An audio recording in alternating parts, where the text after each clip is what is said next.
eta ongi etorri Baionako komerzial ganbara untarat.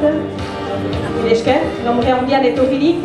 Arratsalde untan, emazte eta gizonen arteko parekaltasuna aipatu bali bada hainitz. Ekimen frango ere aipatu dira, nola lagundu emazteak, bortizkeriak jasaiten dituzten emazteak.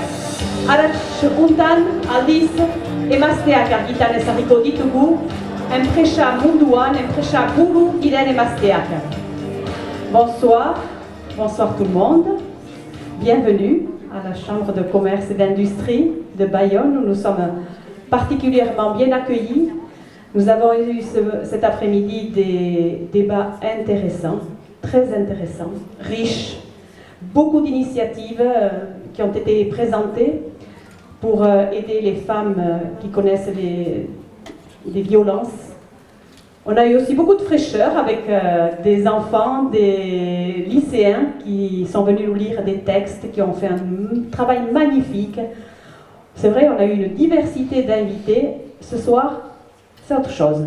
Ce soir, ce sont les femmes que l'on va mettre en lumière, les femmes chefs d'entreprise.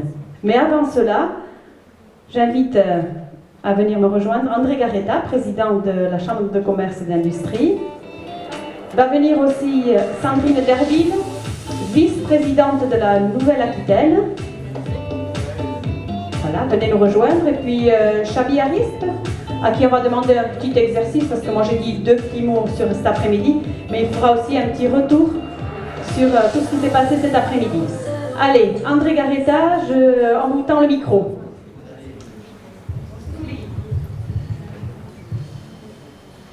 Et Gounon Deneri, bonsoir à toutes et à tous. Bienvenue dans votre chambre de commerce. Vous êtes ici chez vous. Je veux saluer Monsieur le sénateur Max Brisson, Madame Sandrine Derville, ici à mes côtés. Voilà, donc notre conseillère, conseillère régionale, mais vice-présidente du conseil régional de Nouvelle-Aquitaine. D'autres parlementaires peut-être qui sont là, je vous prie de m'excuser si j'ai oublié. Max, je vous saluer. Et bonsoir à toutes et à tous. Femmes chefs d'entreprise, hommes chefs d'entreprise, nous faisons front commun, celui de l'entreprise. Et donc, avec l'ensemble des élus et le personnel de la Chambre de commerce Bayonne-Pays Basque, c'est toujours pour moi un réel plaisir de vous accueillir ici ce soir dans le cadre de ce forum des solutions égalité femmes-hommes et après je dirais un après-midi passionnant. Je vous prie de m'excuser, je n'étais pas là, je dois l'avouer, j'étais à l'inauguration à Ossès. D'ailleurs je pense qu'il y a la fille qui est la fille Goïcochea, Maïtena Goïcochea qui doit être là. J'étais à l'inauguration de la célèbre entreprise Brana, des vins Brana et spiritueux, que je vous conseille vivement à visiter,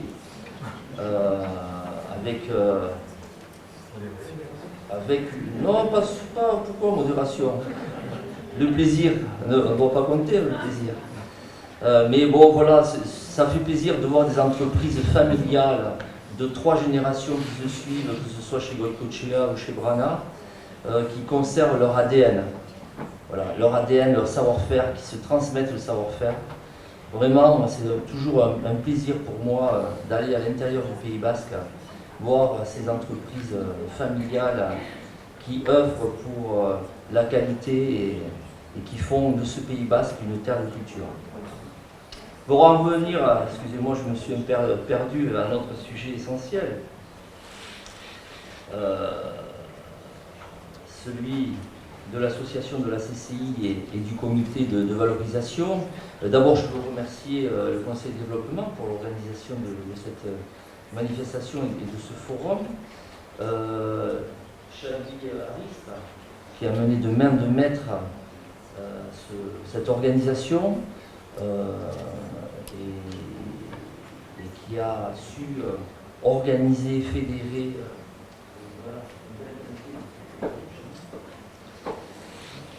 Et donc voilà, aujourd'hui je pense qu'il était logique de porter le message du territoire et de ces entreprises, parce que le Pays Basque, bien évidemment, ce n'est pas qu'une terre de tourisme, de jambon de Bayonne, de piment d'Espelette, où à chaque fois que je vais à Paris, on me parle de jambon de Bayonne, j'adore, sauf que j'en suis très fier de tout ça. Hein.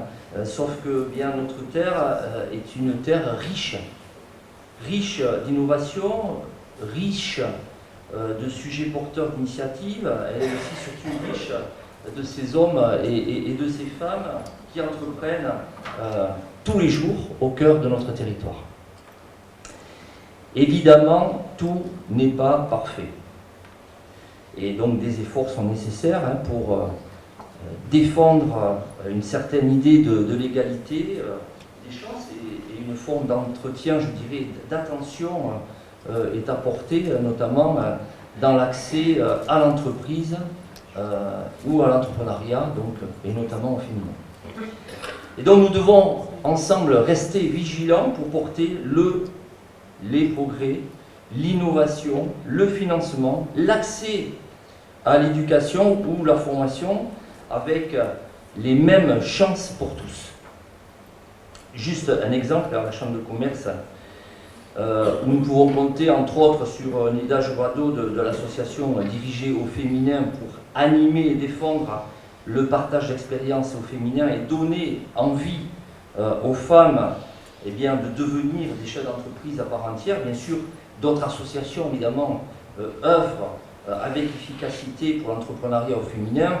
J'ai vu par exemple dans la salle la représentante des femmes chefs d'entreprise que je resalue évidemment. Alors, pour autant, on voit bien aujourd'hui que deux logiques s'opposent en France. Soit attendre que d'autres décident pour nous et nous restons évidemment passifs, soit s'auto-responsabiliser et agir. Vous connaissez ma position au niveau de l'économie et des entreprises sur la question. Eh bien, en matière d'égalité homme-femme, c'est la même chose. Il faut oser et il faut agir. Ce soir, nous sommes heureux d'accueillir des personnes qui ont osé, des associations, des chefs d'entreprise, des dirigeants et des dirigeantes, des femmes et des hommes qui vont témoigner des actions entreprises à des niveaux complètement différents. Et toutes et tous, vous allez le voir ce soir, ont à leur façon suivi les aspirations, changé les choses et sont devenus donc des acteurs incontournables du territoire. Et aujourd'hui, pour finir ce petit mot d'introduction, je ne vais pas vous abreuver de chiffres, mais retenez seulement ces quelques repères sur l'entrepreneuriat au féminin. Aujourd'hui, 30% des entreprises françaises sont créées et dirigées par des femmes, globalement d'ailleurs dans le secteur tertiaire. Les femmes représentent 40% des créateurs de micro-entreprises. Le nombre de femmes se lançant dans l'entrepreneuriat, par contre, a doublé de 2012 à 2015. Ça me semble intéressant. Et globalement, j'en parlais tout à l'heure, à Sandrine Derville entre autres, les femmes sont plus diplômées que leurs homologues masculins. 72% des femmes ont des masters ou doctorats, contre 62% des hommes. Cherchez l'erreur. Sur la suite, sur la direction des grandes entreprises, sur l'organisation dans l'entreprise, les promotions dans l'entreprise. Chez nous, donc, à la Chambre de commerce, la tendance pour la demande d'accompagnement dans la création d'entreprises est à la hausse. Pour les femmes, entre 2017 et 2018, en 2018, nous atteignions 47% de demandes de création donc, pour les femmes et 53% pour les hommes. On arrive quasiment à l'égalité. Évidemment, il reste des efforts à faire. Par exemple, vous connaissez cette belle réussite que représente notre école d'ingénieurs Estia. Eh bien aujourd'hui, nous n'avons que 15% d'étudiantes. 15% d'étudiantes. Alors, je posais la question aussi tout à l'heure à Sandrine Derville, qui est ingénieur. Comment se fait-il que 15% de femmes souhaitent accéder à un diplôme d'ingénieur. Sachant que ce n'est pas un diplôme d'ingénieur forcément un diplôme qui peut être considéré comme masculin. C'est les neurones qui fonctionnent. Et je pense que les neurones, apparemment, d'après ce que je vous ai dit, ils sont mieux acquis, plus évolués chez les femmes que chez les hommes, apparemment, vu le résultat au diplôme. Mais bon, voilà. Donc nous devons communiquer. Je pense qu'il y a un problème de communication. Mais tout à l'heure, j'ai compris avec une ancienne joueuse de football qui a su nous expliquer pourquoi. Et je pense qu'elle est partie du départ. Dès le départ, eh bien, il y a une éducation qui fait qu'on est traité comme une fille ou comme un garçon. Et tout part de là. Et je pense que bon, vous avez dû assister, là, dû parler sur le sujet. J'ai trouvé ça tout à fait exact. Et tout part de là. Et c'est plus la peine de chercher ailleurs. C'est l'éducation, dès le départ, qui fait que.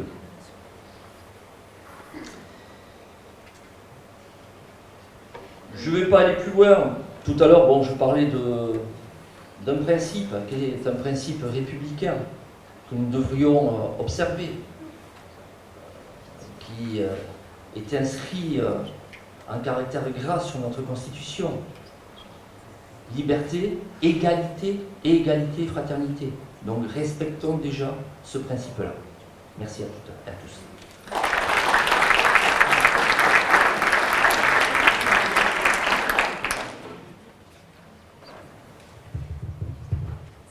Merci.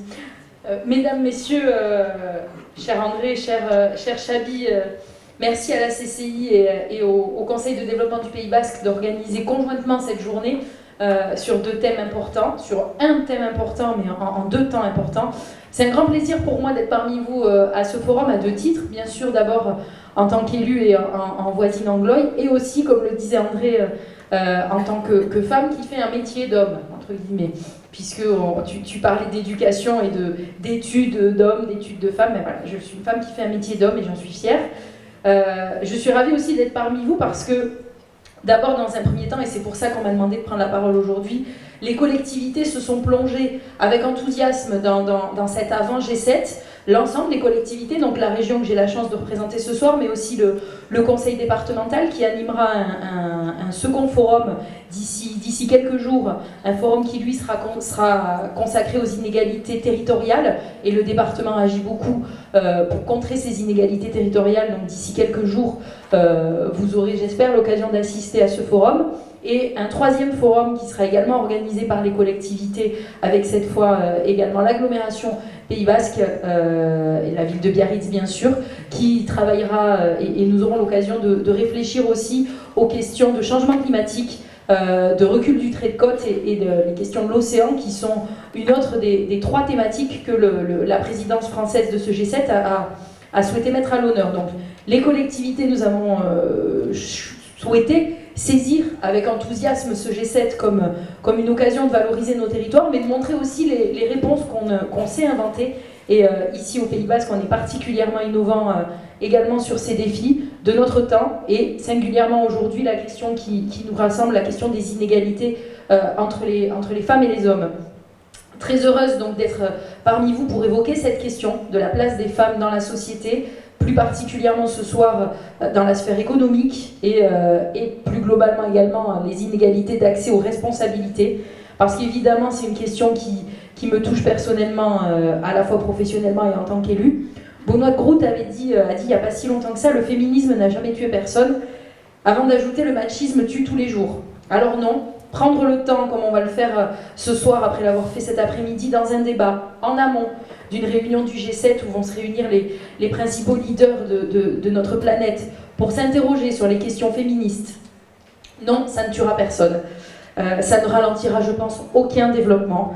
Ça n'enrayera nullement la marche du monde, mais bien au contraire, il est sain que les questions féministes viennent approcher de près les débats des représentants des plus grandes nations. Parce qu'au contraire, tout montre qu'une société moins inégalitaire va mieux, va plus loin, coûte moins cher. Tout indique que miser, comme le disait effectivement tout à l'heure Nicolas Barre lors de la première partie de l'après-midi et également dans le petit point presse qui a eu lieu, tout indique que miser sur l'éducation des jeunes filles, par exemple, des jeunes filles, mais je rajouterai aussi des jeunes garçons, pour leur inculquer également ça, c'est un investissement considérable pour l'avenir. Se poser aujourd'hui ces questions qu'on va se poser ce soir de leadership au féminin, de parité, ça n'est pas une complainte de quelques privilégiés, c'est essentiel pour l'humanité, c'est tout aussi prioritaire que les préoccupations géopolitiques qui sont le quotidien de nos chefs d'État. C'est une question géopolitique que nous partageons ce soir, j'en suis convaincue. S'agissant d'accès aux responsabilités, je le dis tout de suite, je dois reconnaître que personnellement j'ai eu beaucoup de chance. Quand en fin 2015, juste après les élections régionales, le président Alain Rousset m'a proposé, à moi, jeune femme de 35 ans, de devenir vice-présidente de son conseil régional et m'a chargée du tourisme, le tourisme qui est quand même dans notre région le deuxième secteur économique. J'en ai été émue, surprise, je ne m'y attendais pas, très fière aussi que notre exécutif, que son président puisse faire ses choix, de mettre en responsabilité celles qui n'y accèdent pas toujours. Le conseil régional a d'ailleurs tout de suite marqué son attention à la lutte contre les discriminations et à la solidarité. Nous sommes la première des nouvelles régions françaises à avoir signé la Charte européenne pour l'égalité entre les femmes et les hommes. Un certain nombre de collectivités l'ont signée, c'est le cas notamment de l'agglomération Pays Basque, et j'en suis très fière. S'en est suivi ensuite un plan d'action plus ambitieux qui fixe pour la région 4 critères de discrimination que nous voulons combattre prioritairement. Les discriminations liées au handicap, liées à l'origine, à l'orientation sexuelle et enfin donc au genre. Mais j'en viens au sujet du moment, la place des femmes dans la sphère économique, dans l'accès aux responsabilités, dans l'entreprise. Impossible de ne pas commencer par mentionner une réalité forte qui nous interpelle tous et qui vient compléter ce que tu disais, André, le paradoxe entre le fait que les femmes soient statistiquement plus diplômées que les hommes, mais moins en responsabilité. Autre chiffre, en Nouvelle-Aquitaine, je ne parle pas là de pays lointains et qu'on pourrait considérer comme moins développés, non, en Nouvelle-Aquitaine, les hommes touchent 22% de salaire de plus que les femmes. Et quand on s'intéresse à la catégorie des cadres, cet écart augmente, on est à 29% d'écart salarial entre les hommes et les femmes. 25% des femmes salariées de notre région sont à temps partiel, alors que seulement 5% des hommes le sont. Voilà quelques chiffres pour compléter, sans qu'on se soit concerté en plus, André, les chiffres que tu donnais. Donc ces inégalités salariales, cette bataille contre le plafond de verre qui empêche l'accès des femmes aux fonctions les plus hautes, c'est pour moi les deux jambes d'un même combat. Celui contre un système sociétal établi ancestralement, qui attribue, comme on le disait, c'est là encore une question d'éducation, qui attribue de fait des rôles genrés et qui a longtemps tenu écarter les femmes du travail, les femmes du droit de vote. Alors nous, régions et nous, collectivités au sens large, nous ne pouvons pas forcément agir sur le réglementaire, mais je pense qu'on peut encourager des modèles qui cassent ces représentations stéréotypées. Je vais rapidement citer 2 leviers. Pour moi, le premier levier, pour nous, c'est la mixité des métiers. Et donc, à la région Nouvelle-Aquitaine, nous avons pris et soutenu plusieurs initiatives en ce sens. D'abord, tout simplement, nous avons à cœur, dans notre communication, de veiller à ne pas véhiculer cette image de métier pour les hommes, métier pour les femmes, cette séparation entre les métiers masculins et féminins. Donc, nos supports de communication s'attachent à représenter autant de jeunes femmes apprenties dans le bâtiment que de jeunes hommes apprentis.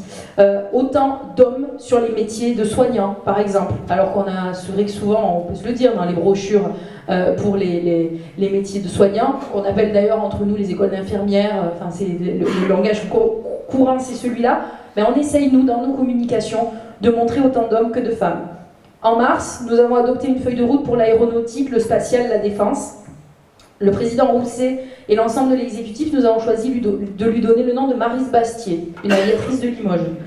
Peu après, il a accueilli à la région Donna Strickland, qui est la 3e femme à avoir remporté le prix Nobel de physique, après Marie Curie en 1903 et Maria Koppermeier en 1963. Son champ de recherche, l'optique laser, est au cœur de nos priorités régionales. La question de l'attractivité des filières scientifiques que tu posais, André, pour les femmes, c'est un enjeu important pour notre stratégie d'enseignement supérieur et de recherche. Seuls 20% des diplômés en physique ou en informatique sont des femmes. Au niveau de l'ingénierie, les diplômés ne représentent que 18% du total. Donc on est vraiment dans les mêmes statistiques qu'à l'Estia. Donc je pense, et peut-être si je peux me permettre un conseil pour toi qui te poses la question en tant que président de l'Estia, comment est-ce que je peux faire pour attirer davantage de jeunes femmes? C'est peut-être aussi en multipliant les images, les récits, les témoignages non stéréotypés, que nous pourrons mener la bataille culturelle et qu'on parviendra, en plus ou moins de temps malheureusement, à enterrer les représentations qui enferment, qui interdisent, qui brident les aspirations des plus jeunes et des moins jeunes. La deuxième action qu'on peut mener en tant que collectivité et que je voudrais exposer devant vous, c'est ce qu'on a essayé de faire à la région en adoptant avec l'État, la Caisse des dépôts et un certain nombre de banques, un plan d'action qui va nous amener sur la période 2018-2021 pour accompagner justement l'entrepreneuriat au féminin. Alors on est dans effectivement ce que certains qualifieront de discrimination positive, mais il en faut pour inverser ces tendances. Ce plan d'action, il vise à augmenter de 10 points la place des femmes dans la reprise et dans la création d'entreprises et de l'amener à 45%. Effectivement, comme tu évoquais, André, les chiffres de la CCI qui sont honorables et je t'en félicite, on voudrait atteindre un chiffre de 45 à 50% également en Nouvelle-Aquitaine. Parce qu'aujourd'hui, à l'échelle de la Nouvelle-Aquitaine, c'est tout juste un tiers de femmes à la tête des entreprises créées en Nouvelle-Aquitaine. Alors que le développement économique est notre compétence numéro 1 du Conseil régional. On ne peut pas effectivement se mettre des œillères et on doit agir pour nous sur ce point précis de l'accès aux femmes aux responsabilités. Et évidemment, nous avons bâti ce plan avec les associations investies sur le sujet. Alors bien sûr, à ce stade, vous pourrez me demander mais qu'est-ce qu'il en est chez vous en interne au Conseil régional? En interne au Conseil régional, l'exécutif est paritaire. Nous sommes même d'ailleurs davantage de femmes que d'hommes puisqu'on a 11 vice-présidents et que donc mathématiquement, il faut soit un homme de plus, soit une femme de plus, mais Alain Rousset a souhaité mettre une femme de plus et doublement paritaire. Encore plus, autre action là-dessus, la première vice-présidente de la région est une femme, ma collègue en charge des finances. Voilà rapidement quelques points pour vous dire qu'on essaie nous aussi de balayer devant notre porte, comme on dit. Et ces inégalités, malheureusement, elles sont encore profondément ancrées dans notre système de valeurs. Benoît de Groot, toujours elle disait « Le sexisme est plus profond et plus endémique que le racisme ». Le jour n'est pas venu, malheureusement, où nous pourrons dire sereinement que les combats sont derrière nous et que nous pouvons baisser la garde. J'en veux pour preuve nos assemblées d'élus, la nôtre n'y a pas échappé par le passé, dans laquelle des femmes sont chahutées par leurs collègues masculins, avec parfois des dérapages impensables dans le siècle qui est le nôtre, mais ça existe encore. J'en veux pour preuve aussi, malheureusement, et je le dis aujourd'hui où nous préparons le G7, qu'un immense pays qui a su élire il y a quelques années à sa tête un homme noir, créant par là même une formidable bouffée d'espoir, et qui, quelques années après, ce même immense pays, est malheureusement en train de généraliser l'interdiction de l'avortement, c'est-à-dire la liberté des femmes à disposer de leur corps. Donc non, malheureusement, le combat n'est pas terminé, le combat doit continuer, et je pense qu'il nous faudra le poursuivre éternellement. Je ne vais pas être plus longue, je vais écouter avec beaucoup d'intérêt les échanges qui vont suivre, mais je voulais en cette introduction passer ce double message. Oui, nous pouvons, à chacun à notre niveau, agir contre les inégalités liées au genre. Oui, la puissance publique peut modifier le cours des choses, et non, malheureusement, le combat n'est pas terminé. Ne relâchons pas nos efforts, et c'est pour ça que nous sommes toutes et tous ici ce soir. Je vous remercie encore, merci à la CCI et au Conseil de développement d'avoir choisi ce thème pour ce premier forum de préparation du G7.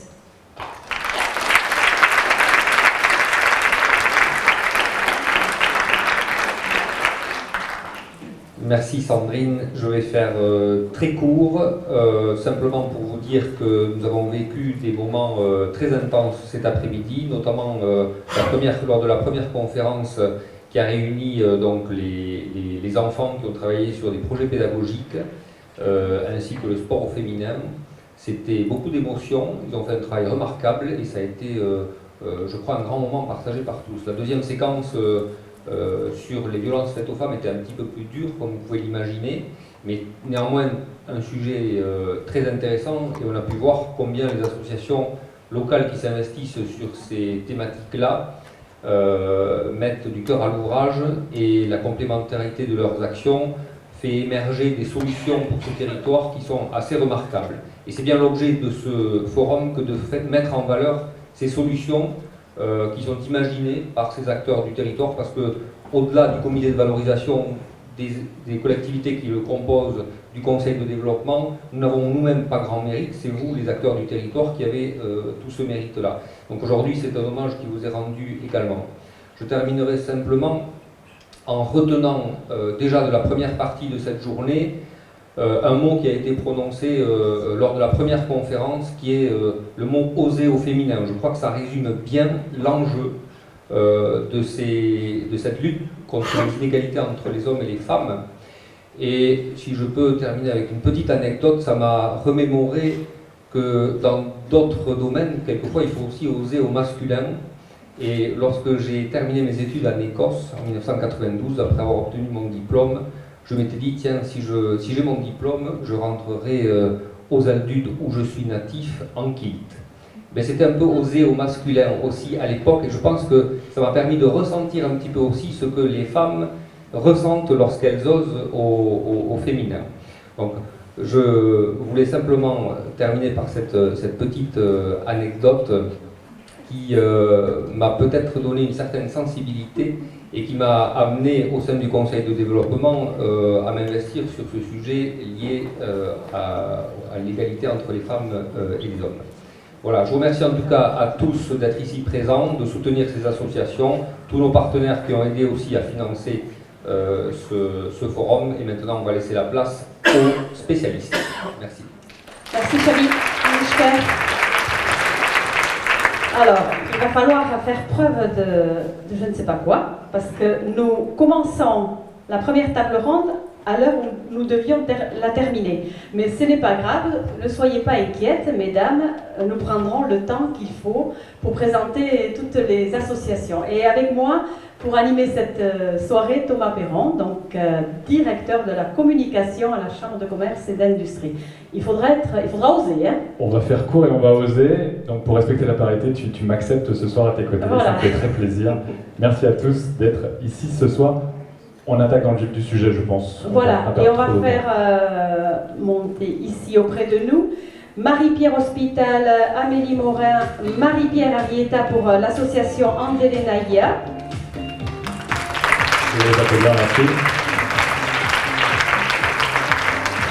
Pascal Abdili pour diriger au féminin. Cécile Bord pour FCE, femme chef d'entreprise. Voilà tout le monde. Peut-être que vous allez vous mettre ici, comme ça on vous verra. Est-ce que tout le monde est monté? Voilà. Il nous manque. Ah voilà. Et voilà, et on peut commencer la soirée. Alors comme on a eu beaucoup de paroles jusqu'à maintenant, hein, je propose qu'on regarde un petit film qui présente l'association Andele Naïa, le collectif féminin Andele Naïa. Vous êtes d'accord? On commence par regarder le petit film et on viendra vous voir après.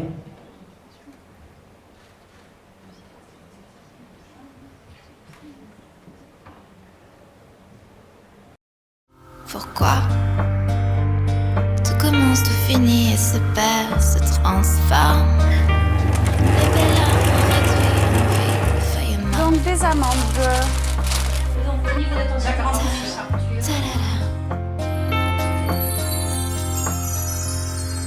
Bada, bada, 5 filles qui se retrouvent en 2000, qui font un stage à la création d'entreprise, et elles décident de se retrouver, de continuer à se voir pour vérifier comment leur entreprise se développe. À la suite de ça, pas tout à fait satisfaites des réponses qu'elles avaient à leurs besoins, elles décident de créer l'association officiellement en novembre 2001. Pour mutualiser nos expériences et nos compétences, nous avons une boîte à outils qui est changeante au fur et à mesure du temps. On a adapté nos outils aux besoins de nos adhérentes. Nous proposons autant des accompagnements individuels que collectifs. Alors pour ma part, j'ai bénéficié effectivement d'un accompagnement individuel pour me permettre de présenter un business plan, puisque sur ce point-là de la construction de mon projet, effectivement, je n'avais pas suffisamment de compétences. Derenaya est arrivée au bon moment où je me sentais un petit peu seule en fait. Et du coup, j'ai rencontré Marie-Pierre Arietta, qui m'a suivie dès le départ, qui m'a dit que le temps était mon ami. Je l'ai écoutée. Ça ne m'a pas plu, mais je l'ai écoutée et elle a été la personne qui m'a canalisée sur l'ambition et l'enthousiasme de mon projet. Les accompagnements individuels, on essaie de mettre en contact la personne qui a un besoin ou un questionnement avec quelqu'un qui, par son expérience ou par ses compétences techniques, peut répondre. Mais j'ai aussi rencontré des gens au travers d'accompagnements collectifs et où notamment j'ai pu échanger, surtout que moi j'arrivais en presque fin de projet et en début de concrétisation. J'ai rencontré des gens qui initiaient leur projet. J'ai participé au groupe d'entraide d'Inderenaya du mois de mars jusqu'à juin 2018. Nous étions 6-7 femmes à participer à ce groupe, donc on avait des thématiques tous les jeudis. C'est un dispositif qu'on a pensé avec un rendez-vous régulier, donc hebdomadaire, de 2 heures par semaine. Donc c'était soit des intervenantes d'Inderenaya, ou alors des personnes, des femmes entrepreneuses qui font partie de l'association et qui nous aidaient donc, sur la partie juridique, sur le business plan, sur le prévisionnel, la communication. Toujours basé dans cette entraide, dans ce marinage collectif, dans cet pot commun qu'on met entre toutes des savoirs et des compétences. Alors, le fait d'animer un groupe d'entraide a été effectivement une grosse plus-value des deux côtés. Donc j'ai pu répondre à des questions de participantes sur des compétences que je peux avoir, mais ça a été riche pour moi aussi dans l'échange au niveau de toute l'entraide, de tout l'altruisme qu'on peut avoir et auquel effectivement Derenaya a un cœur de métier. J'ai monté mon entreprise, j'avais 25 ans, donc c'était un monde totalement nouveau pour moi. Donc forcément, entre le partage d'expériences, les conseils qui étaient très précieux, cet accompagnement, ce cadre et redonner un petit peu la motivation quand on est en baisse d'énergie, ça c'était pour moi les meilleurs alliés sur la création de mon entreprise. Ce que j'ai beaucoup aimé avec Derenaya, c'est que j'ai pu justement avoir cette confiance et puis une écoute. Donc j'ai vraiment pu croire en mon projet et donc grâce à elle, j'ai pu cheminer jusqu'à aboutir à la création de ce projet. Quand on m'a proposé de présenter ma candidature pour le poste qui se libérait au sein du CA d'Inderenaya, ça a été un grand honneur. J'avais quand même très envie d'apprendre et de participer aux thématiques sur l'entrepreneuriat féminin qui sont à la fois diverses et complexes et très intéressantes.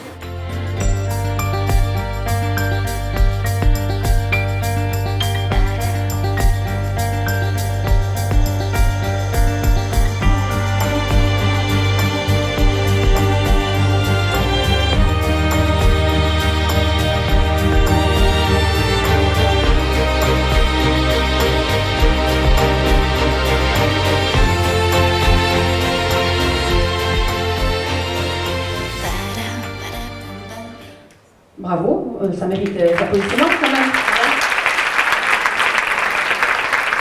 Alors Marie-Pierre Arietta, ça fait quelques années déjà que vous êtes sur le territoire. Combien de femmes sont passées entre vos mains? Ça représente quoi aujourd'hui? Quelle a été l'évolution? Je suis le vieux meuble d'Inderenaya. C'est pour ça. C'est pour ça. La vieille commode avec plein de tiroirs qu'on a essayé de remplir depuis 20 ans. Oui, on a créé ça officiellement en 2001. Mais on avait démarré en 2000, où à partir de 5 femmes qui ont décidé de se retrouver, nous avons fait beaucoup de petites, puisque en Derenaya, on a l'habitude de dire liberté, égalité, sororité. C'est notre mot d'ordre, sachant que le leitmotiv, c'est moi je peux le faire, pourquoi pas toi? Et avec le parti pris d'entreprendre sur son territoire, donc avec une vision territoriale de l'entrepreneuriat, et on accompagne au sens large, c'est-à-dire on accompagne des entreprises commerciales, des structures associatives, des structures coopératives.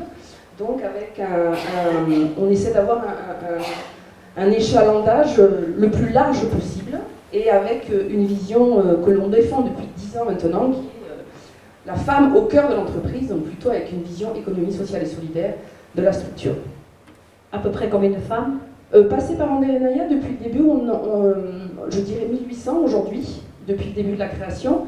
Et on accueille depuis 2017-2018, on est sur une moyenne de 230 accueils par an. Les femmes, pas que du Pays Basque, aussi du Béarn et des Landes, du sud de Landes. Aussi du Béarn, aussi des Landes, aussi des Parisiennes en vidéoconférence. On a commencé là, ça.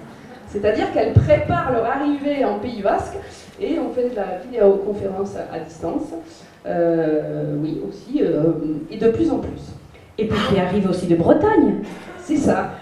Alors, Amélie Morin, parce qu'on vous a vu sur le petit film, mais on n'a pas su ce que vous faisiez. Super le projet, vous avez été défendu, soutenu par André Naya, et vous avez créé une ligne de lingerie particulière. Alors, racontez-nous, et montrez-nous, vous ne l'avez pas porté? Ah, mais non, il faut le montrer. Alors, vous nous expliquez un petit peu votre parcours? Donc, je suis créatrice de lingerie menstruelle. Je me suis intéressée à tout ce qui est minimalisme et puis après j'ai en fait allié la lingerie. Bien le coller au menton. Il faut vraiment le mettre contre. Je suis pas habituée. Donc du coup je suis créatrice de lingerie menstruelle. Donc j'ai allié en fait le minimalisme et en fait j'ai travaillé dans la lingerie haute couture et du coup j'ai souhaité créer une protection hygiénique avec la lingerie. Donc du coup, c'est vrai que c'est un produit qui commence à arriver en France. Mais 100% coton. C'est 100% coton. Et je veux vraiment du biologique pour la partie intime. Ça, je veux vraiment... C'était vraiment très difficile de trouver justement des tissus biologiques en France pour le moment. Donc du coup, voilà, pour... Je regarde mon président, on ose ce soir, président, ne vous inquiétez pas. Donc du coup... Alors ça n'existait pas, hein, ça n'existait pas en France. Vous disiez tout à l'heure que vous aviez vu ça aux États-Unis. Oui, c'est ça. Aux Voilà. États-Unis, c'est vrai que ce sont les premiers. Et ça commence à arriver en France. Ce qui existe en fait en France, c'est tout ce qui est... Vous m'entendez peut-être pas très bien. Comme le livre. Et du coup, oui, ce qui existe en fait en France, c'est que du noir. Donc c'est vrai que pour le moment, je suis l'une des premières à faire vraiment de la lingerie menstruelle et pas un produit encore de règles classiques. Donc voilà, et j'ai été suivie par André Naya qui m'ont beaucoup aidé justement à monter mon entreprise, que ce soit au niveau business plan, tout ce que je disais justement dans la vidéo, toute la partie technique, mais toujours avec bonne humeur et avec bienveillance, et ça j'ai vraiment adoré. Et est-ce que vous avez commencé dans l'espace de coworking magnifique qui est Taïsassou, qui donne envie à toutes les femmes qui ont envie? Oui, ouais, justement, j'en ai fait un petit peu partie. Et puis après, moi j'habite à Saint-Jean-de-Luz, donc il faut faire un petit peu la route. Mais c'est top, c'est vrai que c'est un bel espace, c'est moderne, ça donne envie. Et puis il y a toujours une bonne ambiance et on sait qu'elles sont juste à côté si on a le moindre question. Donc c'est top. Marie-Pierre, alors en fait, il y a eu déjà beaucoup de choses qui ont été dites dans la vidéo et puis par mes collègues. En fait, effectivement, nous, notre ADN, c'est le partage d'expérience. Je ne sais pas si on l'a senti dans la vidéo, le partage d'expérience. On fait appel à nos adhérentes. C'est vrai que vu le nombre d'adhérentes qu'on a rencontrées, on a un peu des compétences très variées. On a des salariés à temps partiel, mais qui sont aussi entrepreneurs de leur côté, on y tient.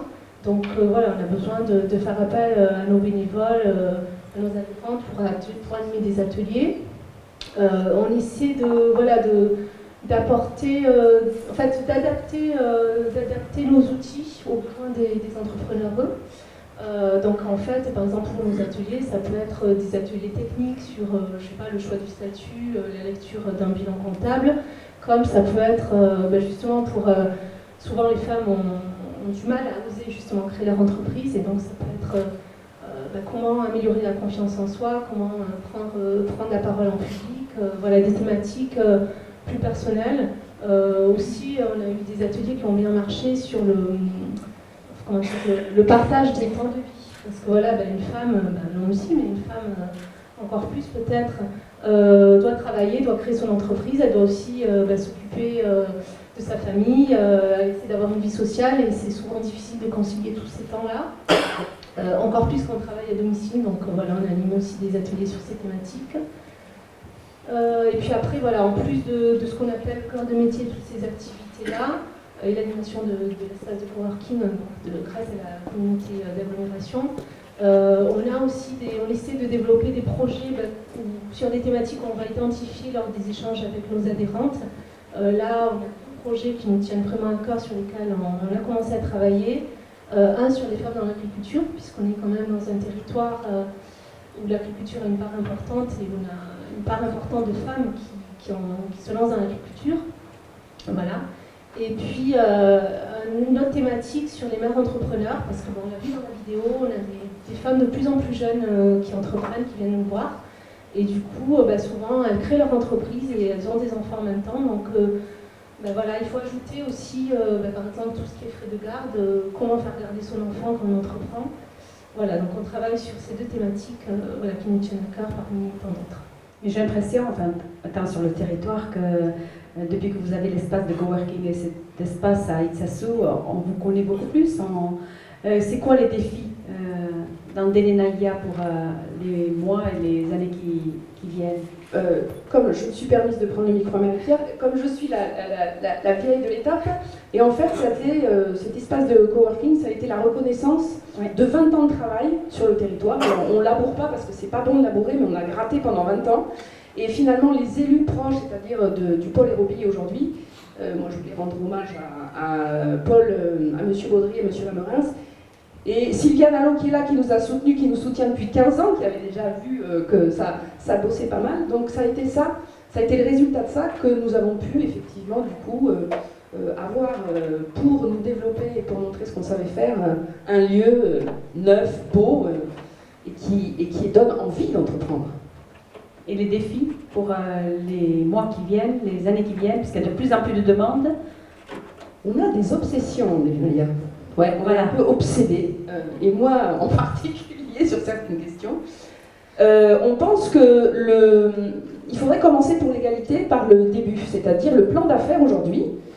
Il nous parle beaucoup de compétences personnes-projets, beaucoup de stratégie commerciale, beaucoup de plans de financement, de modèles économiques. Jamais n'est abordé dans le plan d'affaires classique, ni l'égalité professionnelle, ni le développement durable. Donc moi en tout cas en tant que Marie-Pierre Arrieta, avant de finir ma carrière, je souhaiterais vraiment que tout le monde, les institutions, les associations, les consulaires sans qui on ne peut pas non plus jouer la question, l'État, qu'on se penche vraiment sur cette question et qu'en fait ensemble on crée un plan d'affaires égalitaire. Comme ça les entrepreneurs au démarrage de leur réflexion auront déjà une architecture égalitaire et je pense qu'on avancera mieux. À bon entendeur, salut. Salut.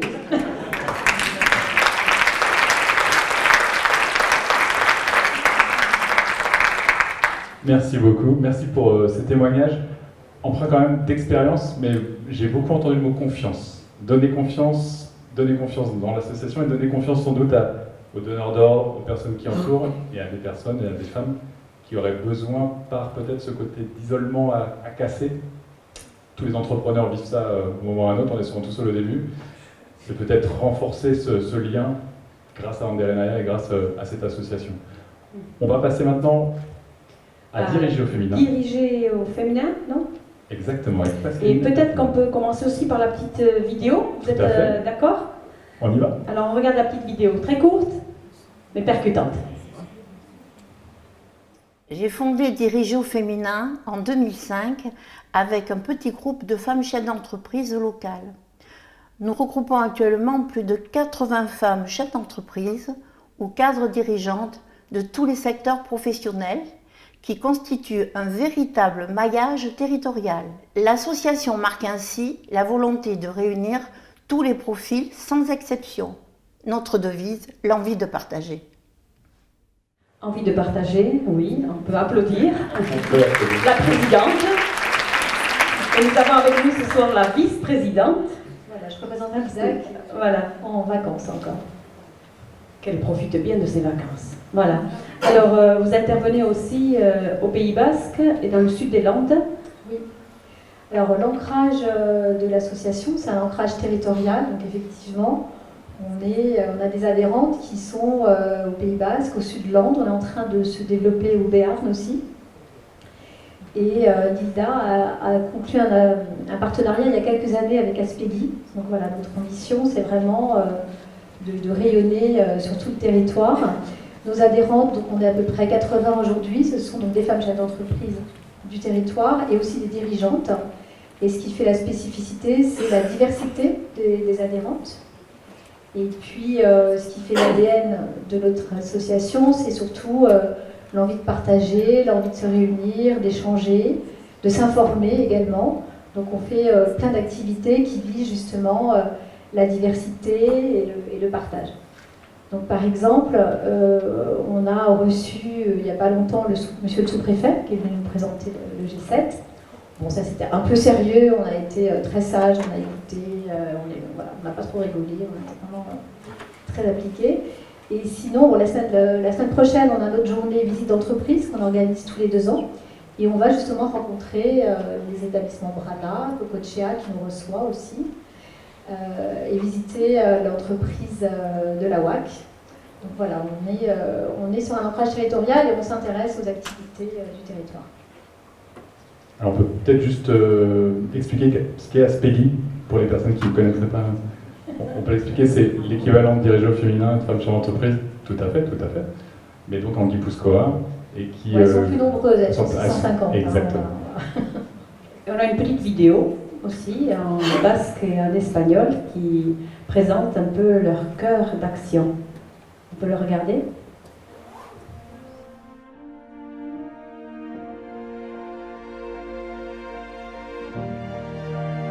Conoces mi nombre. Soy el cambio que se proclama a los 4 vientos. Askok, milioika emakumek, izan ez zuten aukera naiz. Soy la noticia que algunos no quieren oír, la ley que no quieren cumplir.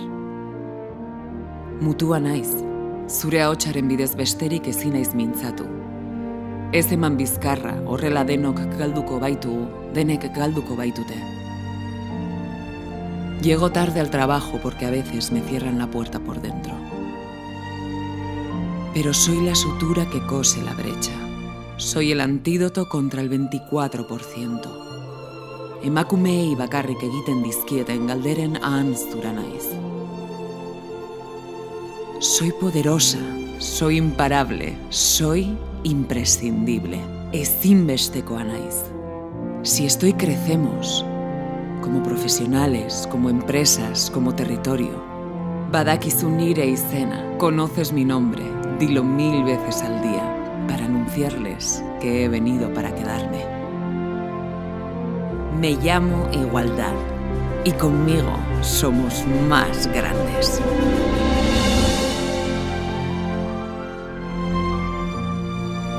Voilà, regroupe des femmes qui osent aussi.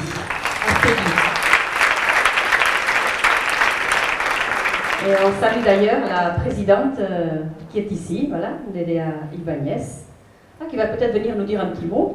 C'est génial, je ne l'ai pas vu arriver, voilà. Enchantée. Voilà, est-ce que vous voulez nous dire un tout petit mot? Comment vous vous sentez à Bayonne? Très bien. Au milieu de toutes ces dames. Aujourd'hui ici à Bayonne, excusez-moi pour mon français, parce que j'ai besoin de pratiquer, mais Pilar peut m'aider. Et Néa, je sais que vous parlez très bien français, on a déjà échangé ensemble. Pas facile pour moi ici en français.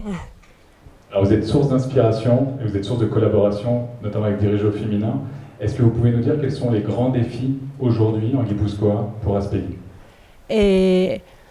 Le défi pour Aspegui, c'est l'égalité des hommes et femmes et autour du travail et aussi dans le monde de l'entreprise. C'est bien? Très bien, c'est bien. Ok.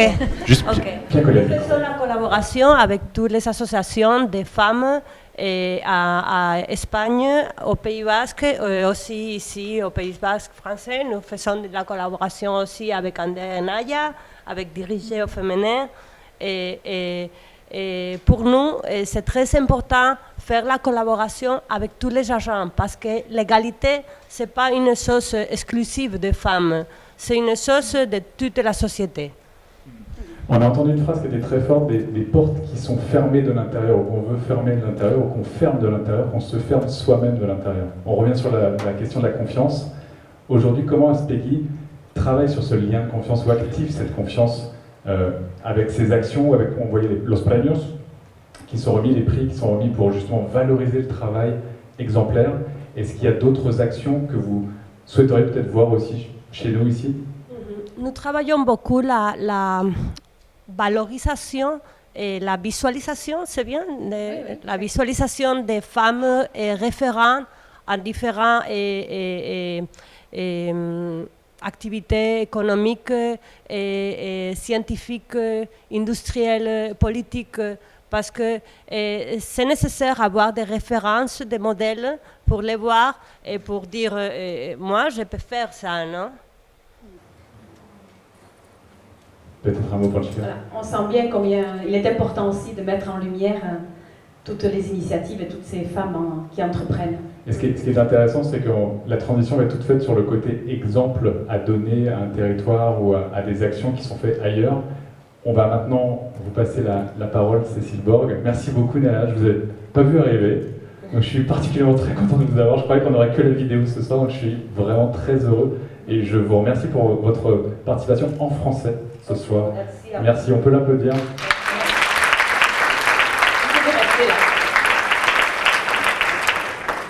Cécile Borg, les femmes chefs à tous et à toutes. L'association des femmes chefs d'entreprise que je représente est une association qui existe depuis les années 1945. Donc c'est une association qui a été créée, bien entendu, à la suite de la Deuxième Guerre mondiale, parce que les hommes étaient partis au combat et les femmes se sont retrouvées seules à la tête de leur mari. Bien entendu, à l'époque, on n'avait pas du tout les mêmes droits qu'aujourd'hui. Ces femmes ont œuvré pour maintenir l'exploitation et l'entreprise, chose qu'elles ont brillamment réussi d'ailleurs. Certains maris ne sont pas revenus. Elles ont réussi, à partir de 1945, à rentrer dans certaines institutions. Donc on parle, ça s'appelait peut-être pas comme ça à l'époque, mais des CCI et d'autres organismes et institutions. Petit à petit, elles ont permis de développer des délégations, c'était sur Paris à l'époque. Elles ont créé des délégations dans toute la France. Aujourd'hui, nous sommes plus de 54 délégations en France, on verra les chiffres après. Cette association avec toutes ces délégations de femmes a pris une ampleur importante puisqu'on est devenu FCE Monde. Et dans FCE Monde, on représente également beaucoup de femmes aujourd'hui entrepreneuses qui embauchent des salariés, des sociétés, des entreprises qui ont toutes les tailles. Voilà. Donc, à Bayonne, on a une entité, c'est FCE Pays Basque Pyrénées-Atlantiques. Nous sommes à peu près une quarantaine de membres, toutes avec énormément d'énergie, des métiers très différents que nous exploitons par ailleurs, et nous œuvrons tout ensemble pour la délégation Pays Basque. Sachez également quand même qu'il y a une délégation qui vient d'ouvrir dans le Béarn, une autre qui va ouvrir dans le Sud-Land et une autre sur Bordeaux. Mais c'est vrai qu'au niveau de la Nouvelle-Aquitaine, on n'est que 4 délégations, contrairement à d'autres zones, d'autres territoires en France. Donc, si on peut passer le suivant, s'il vous plaît. Je le disais tout à l'heure, premier réseau d'entrepreneuriat au féminin, alors en France et dans le monde bien sûr. 54 délégations en France qui représentent 2000 membres. FCE est présent dans 120 pays aujourd'hui, 500 000 membres, sachant qu'on a des réunions chaque année en France, sur n'importe quel territoire, et également dans le monde. Donc la prochaine réunion se passe au Pérou, avec nos amies péruviennes et les femmes chefs d'entreprise de là-bas, qui n'ont plus du tout bien sûr la même culture et les mêmes contraintes. On était en Arménie en avril, donc en fonction, on développe des connaissances et on va vers ces entreprises et ces femmes de toutes les cultures. Ça peut être en Afrique et ça peut être ailleurs. Et c'est très intéressant et ça permet de proposer en tout cas, ou d'avancer sur des solutions qui sont de notre territoire, de la France et d'ailleurs. Notre association, alors pourquoi FCE quand même? Notre association sert bien entendu à briser l'isolement. Alors l'isolement ne se trouve pas que pour les femmes chefs d'entreprise, mais aussi pour les hommes. Donc on y est, on est dedans. Une femme qui crée une entreprise a besoin d'énormément d'énergie. On connaît les contraintes familiales, on connaît les contraintes diverses, que maintenant quand même les hommes commencent à prendre en charge également, et de plus en plus, c'est tant mieux. Mais on est quand même beaucoup dans un isolement, et c'est vrai, le fait de rentrer dans ce genre de délégation, d'association, quelle que soit l'association, à partir du moment où c'est pour l'entrepreneuriat, ça aide. Ça aide au quotidien. Donc, je vous ai mis s'écouter, se former, s'informer et s'entraider. On a une réunion mensuelle qui est locale. Donc cette réunion mensuelle nous permet de rencontrer des institutionnels et aussi de se former nous entre nous, parce qu'on a aussi un vivier des compétences internes qui nous permettent aussi de nous réunir sur des thématiques. Ces thématiques, alors, soit elles sont conviviales, soit elles sont plus légères, soit elles sont très techniques. Et c'est vrai qu'en fonction des thématiques, certaines femmes chefs d'entreprise apprennent des choses ou complètent leurs connaissances et ça leur permet de diriger leur entreprise. Être actrice du monde économique, c'est parce que nous incitons toutes les femmes chefs d'entreprise de notre réseau de rentrer dans des institutions et dans des mandats patronaux. Nous sommes présentes au Conseil de Prud'homme, nous sommes présentes à la CAF, à l'URSSAF et plein d'autres organismes. Et c'est très important pour nous, justement pour avoir un droit de parole, exercer ce droit. Voilà. Alors promouvoir et renforcer l'initiative des femmes entrepreneuses, bien sûr, on travaille beaucoup sur le fait de dire et d'expliquer aux jeunes femmes qu'elles peuvent le faire, jeunes femmes plus ou moins jeunes parfois, mais elles peuvent le faire à tout âge, avec quelle que soit l'expérience qu'elles ont eue, au contraire c'est très enrichissant, et on explique aussi, alors que ce soit au niveau du monde étudiant, parce que les étudiantes, les jeunes femmes ont besoin de nous, pour montrer que c'est possible, et qu'effectivement on parlait d'oser tout à l'heure, elles peuvent oser aussi. Elles se posent beaucoup de problèmes et beaucoup de questions. Déjà elles-mêmes, elles se freinent, et l'environnement autour d'elles n'est pas forcément facile et ne les aide pas pour qu'elles puissent s'installer à leur compte. Donc vraiment on œuvre pour que ces femmes le fassent et qu'elles en aient l'initiative aussi. J'ai juste une petite question, est-ce que vous connaissiez entre toutes les structures là ici présentes, vous collaborez, vous tissez des liens, Oui, alors on se connaît parce que dans les FCE, il y a des femmes qui ont fait appel à André Naya, bien entendu. Chez les DAF, on a aussi des personnes qu'on a en contact, puisque bien sûr les deux associations, à l'Interréseau aussi, on se trouve au mois de novembre chaque année. Donc effectivement, on a beaucoup de points en commun.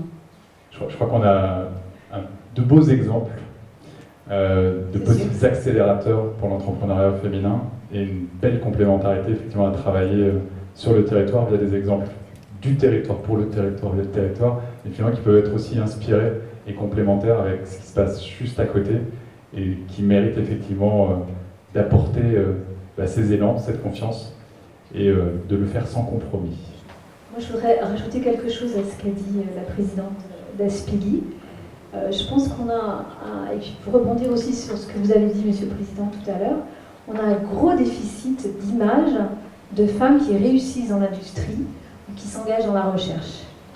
Et je pense que c'est un problème qui est vraiment important aujourd'hui, parce qu'on n'en a peut-être pas conscience tous les jours, mais le monde de demain, il s'écrit maintenant, avec les ingénieurs qui bossent sur l'intelligence artificielle, qui sont en train d'inventer les villes intelligentes, qui codent les nouvelles applications, et c'est un secteur dans lequel il n'y a pratiquement pas de femmes.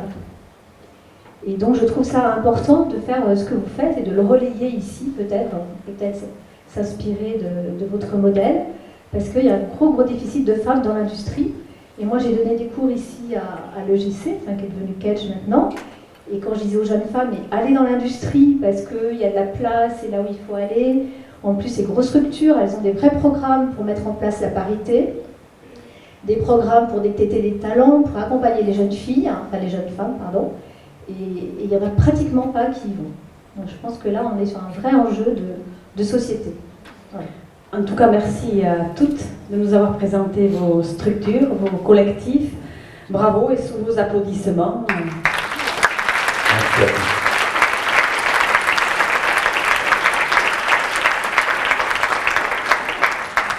Et on va continuer avec deux chefs d'entreprise à qui on va demander de nous rejoindre, Maïtena Goicoechea et Muriel Dubois.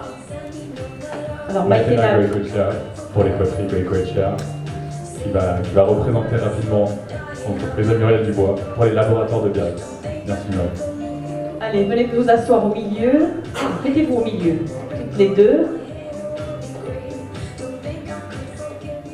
Alors, on peut peut-être commencer avec toi, Maïtena.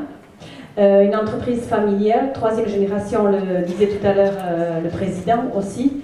Peut-être revenir un tout petit peu sur, pour ceux qui ne connaissent pas, magnifique entreprise Goicoechea, un petit peu sur l'histoire de la famille et ta place au sein de la famille. Alors j'ai repris l'entreprise familiale avec mon frère. Donc ça fait 15 ans qu'on y est maintenant. On est toujours accompagnés par nos parents qui ont un peu levé le pied.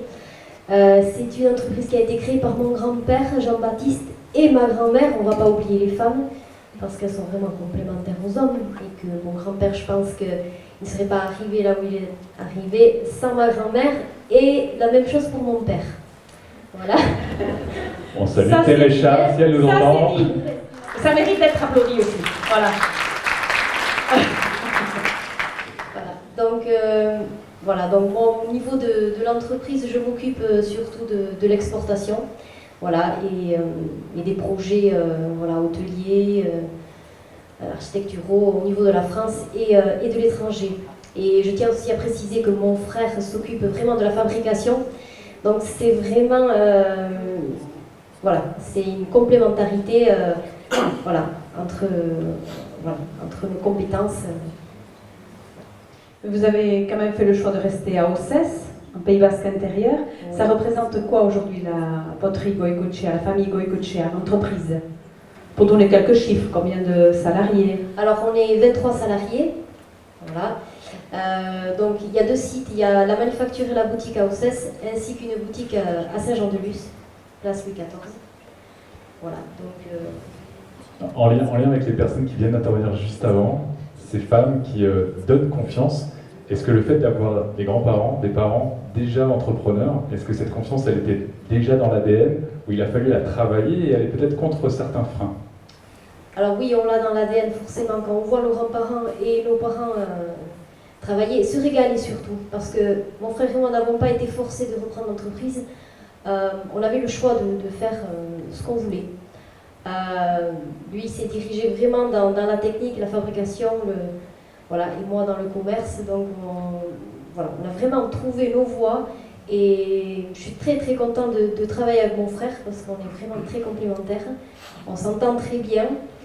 Et pour en revenir à la place de la femme, que ce soit la place de ma grand-mère, de ma mère et de moi, on a toujours eu une autre place dans l'entreprise. Là, je parle vraiment de façon personnelle. Parce que comme a dit André Garreta au tout début, c'est ce qu'on a appris aussi dans notre famille. Il y a toujours eu un grand respect de la femme, grand respect de l'homme, grand respect entre nous. Voilà. Donc c'est pour ça qu'on a réussi aussi à très bien s'entendre et à chacun trouver notre place et à évoluer et à se respecter. Voilà. Bravo.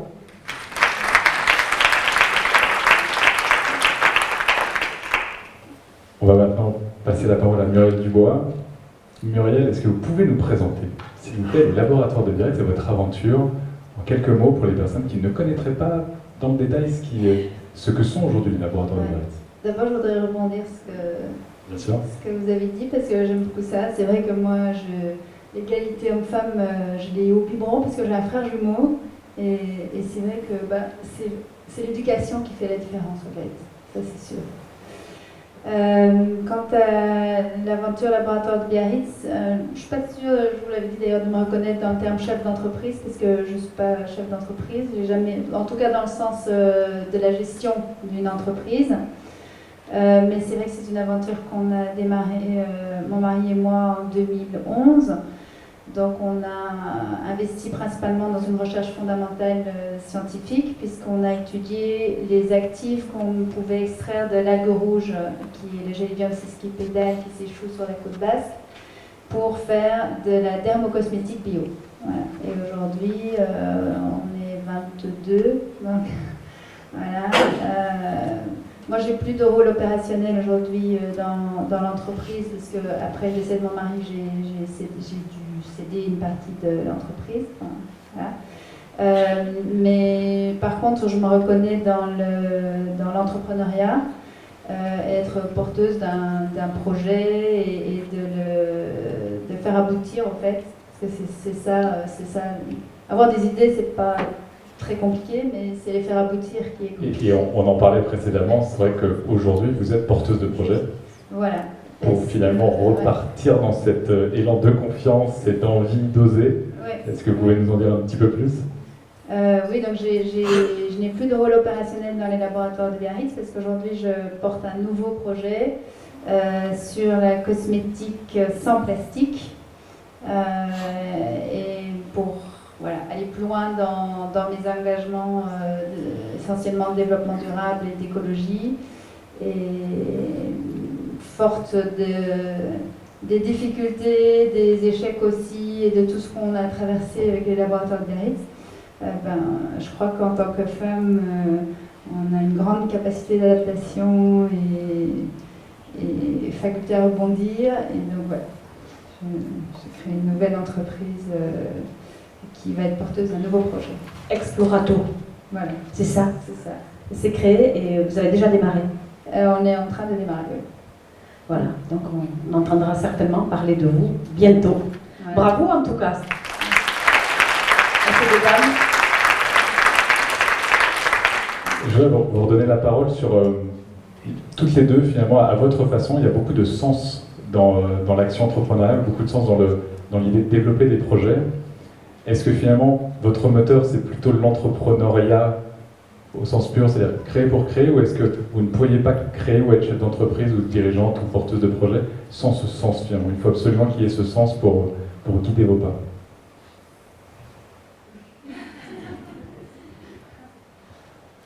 Elle peut parler au micro, je le sais, elle chante très bien, Maïtena, elle ne chantera pas ce soir. Je chante, mais pour parler, c'est un peu plus compliqué. Bon, moi je vais parler de créativité parce que c'est la créativité chez nous qui a amené notre collection à ce qu'elle est aujourd'hui. Pour moi, l'entrepreneuriat, c'est pas une question d'homme ou de femme, c'est vraiment la créativité en elle-même. Et s'écouter et croire en nous, en fait. Parce que c'est vrai que nous, dans notre famille, chacun croit en l'autre. Donc c'est comme ça qu'on peut avancer. Sinon, si on ne croit pas en l'autre, si on ne croit pas en nous-mêmes, on ne peut pas avancer.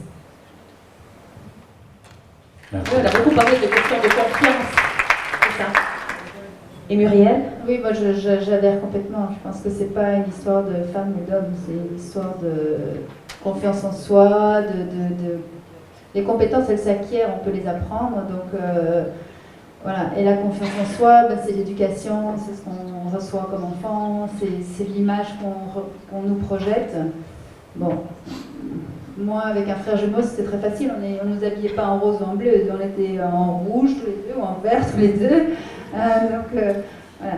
Mais je pense que c'est essentiellement oser, au fait. Et oser au féminin ou oser au masculin, mais c'est oser. Ouais. Merci beaucoup. Merci pour ce témoignage. On va continuer. Merci en tout cas d'être venu nous raconter vos parcours. Alors la transition est vraiment toute trouvée pour notre dernier moment ensemble. On a voulu pour la conclusion de cette journée et de ces moments très forts vécus avec les enfants dans l'après-midi, puis avec des moments plus durs mais essentiels autour des violences faites aux femmes, finir sur une ouverture et différentes thématiques, notamment avec Sébastien Carré de la CPME, qui va monter sur scène, mais aussi avec Monsieur Marcoux, le directeur de Surfrider, et évidemment avec Sandrine Templier. Vous ouvrir finalement le débat sur cette thématique finalement, est-ce que l'action, la créativité, l'envie d'entreprendre, l'envie de gouvernance doit se résumer à femmes-hommes. Est-ce qu'on peut ouvrir sur d'autres thématiques? Et on va aborder cette question. Vous allez entendre parler de gouvernance partagée et de statistiques et d'actions côté CPME avec Sébastien. Sébastien, Allez, si tu veux on t'asseoir. va vous installer. Parité et nouveaux types de gouvernance.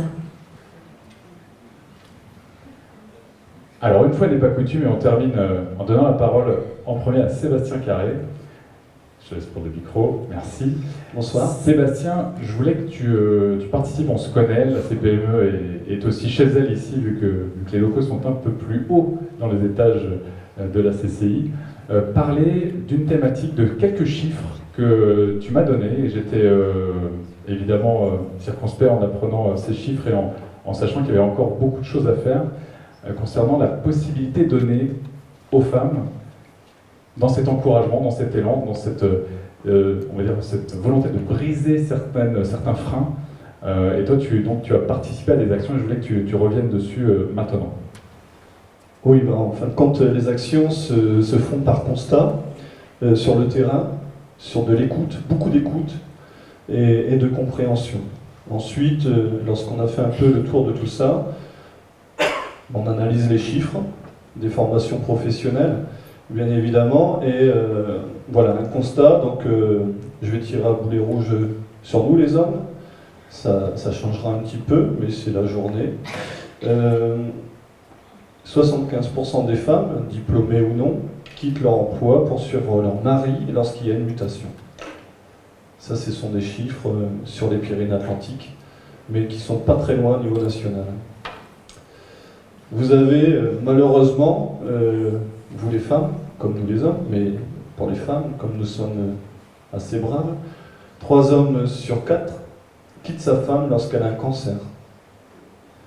Vous avez également, lorsque vous êtes associés, mesdames, avec des hommes, dans une entreprise, 50% de vos associés qui veulent vous foutre dehors. Je fais quelque chose de gai pour vous, mais c'est un constat. On m'a demandé de faire un constat. Il arrive juste après sur les solutions. J'espère. Voilà. C'est le forum des solutions. Les femmes sont dans certains domaines, l'agriculture, l'artisanat, les gestionnaires des entreprises, les TPE, PME, mais elles ne sont pas déclarées. On ne leur reconnaît pas leurs compétences. 80% des femmes, en plus de leurs responsabilités professionnelles, qu'elles soient cadres supérieurs, salariés ou chefs d'entreprise, toujours à la charge, en grande majorité, à 80%, l'éducation des enfants, c'est-à-dire les amener à la crèche, les amener à l'école ou les amener chez le médecin.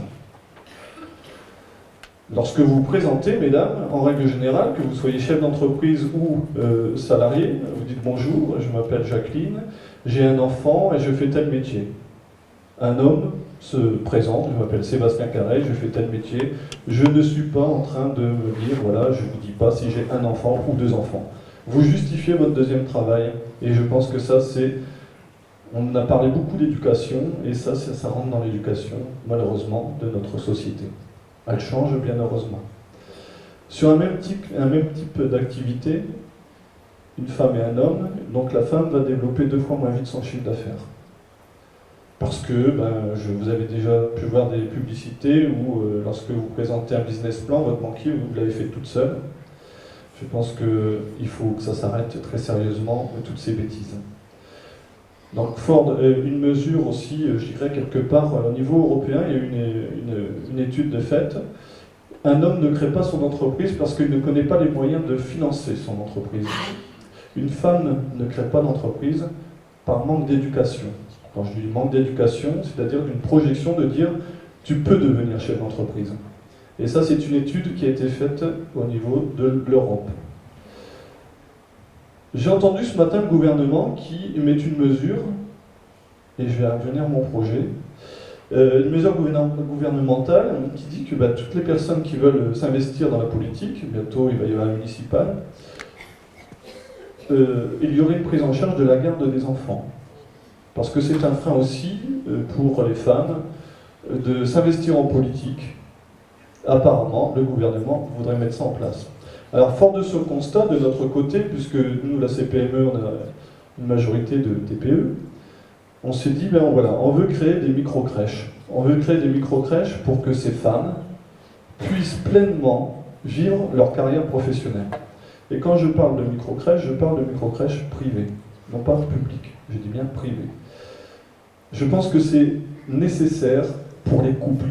Et là, je ne parle pas que des femmes, mais que des couples. Des couples puissent s'épanouir dans leur métier et qu'elles puissent s'épanouir également sur l'éducation de leurs enfants.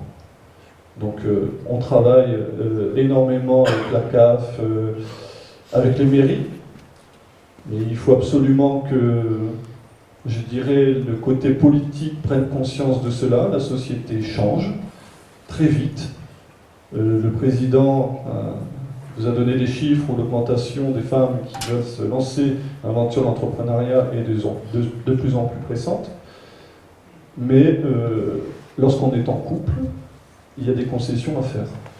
Donc on ne voit pas pourquoi ça serait toujours les mêmes. Donc nous, l'organisation patronale, on appelle ça les corps intermédiaires, vous voyez, et bien on prend nos responsabilités, on arrête de faire du syndicalisme à la papa, voilà, en clair. Il faut se coller à la société. La société maintenant, c'est des hommes, c'est des femmes, de plus en plus, avec des problématiques, il faut les écouter, il faut les aider. Et nous, notre organisation patronale, on crie haut et fort, ben oui, on veut les aider, on veut aider les couples, je dis bien les couples au sens large du terme, et on voudrait quand même que nos politiques puissent nous entendre, nous aider et nous écouter. Parce que je vous assure qu'en discutant avec eux, c'est assez compliqué de faire comprendre qu'il y a une évolution sociétale. Et j'espère que ce que l'on fait ce soir, il ne faut pas que ça s'arrête ce soir. Il faut que ça continue, parce que c'est bien beau de faire de belles réunions, mais si ça s'arrête ce soir, je ne vois pas trop l'intérêt. Donc nous, notre combat, il est quotidien, depuis des mois, et donc on ne va rien lâcher, et on travaille sur ce projet. Mais il en existe déjà des micro-crèches en entreprise ou pas encore? Alors, il y a des entreprises qui ont leur propre crèche. Oui. Je nommerai la WAC ou l'hôpital de Bayonne. Nous, on veut créer des micro-crèches pour tout le monde, puisqu'on parle de fidélisation aussi des salariés. On parle aussi de facilitation pour les femmes chefs d'entreprise à pouvoir gérer leur entreprise. Ce seront des micro-crèches qui seront à proximité d'une zone d'activité et qui seront ouvertes à tous. Voilà. Merci beaucoup, Sébastien, pour ce témoignage qui colle dans la thématique de la journée, qui était de faire porter un message aux membres du G7. Là, ça peut être membre du G7 territoire élargi ou très locaux. Ton message a bien été entendu, en tout cas. Tu viens d'évoquer les changements de paradigme, le changement sociétal. Là, avec Sandrine et Florent, on va être dans un changement sociétal vécu de l'interne, notamment donc, chez Surfrider Foundation Europe. Sandrine, je te laisse introduire ce changement qui a été vécu il y a quelques années maintenant chez Surfrider. Avec plaisir.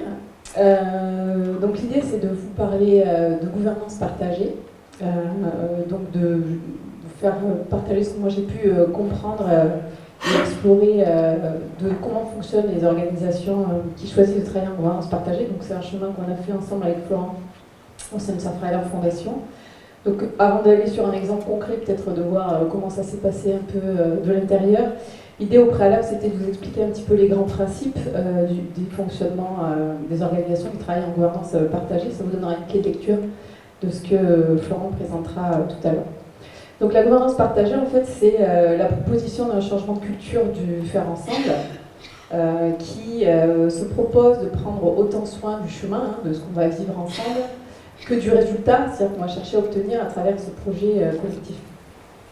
Donc on a plutôt l'habitude d'un faire ensemble qui prédomine majoritairement, qui est plutôt issu de notre parcours scolaire et puis plus tard notre parcours professionnel, qui s'inscrit plutôt dans des logiques soit de compétition ou de rapport dominé-dominant, où vous allez avoir dans le cadre scolaire un professeur qui est plutôt sachant et puis des élèves qui sont les écoutants. Et puis plus tard, dans le milieu du travail, vous allez avoir une personne à qui on a délégué une partie de l'autorité, et puis un certain nombre de salariés qui vont accepter de se soumettre à cette autorité en échange d'un salaire et d'un contrat de travail. Donc c'est un peu dans cette culture-là qu'on a dû faire ensemble. Donc la proposition d'un gouvernance partagée est de faire autre chose et d'être basé autour d'un certain nombre grands principes que je vais vous présenter. Donc c'est vraiment une démarche et un long chemin vers lequel on tend. Donc Florent pourra en témoigner et moi aussi.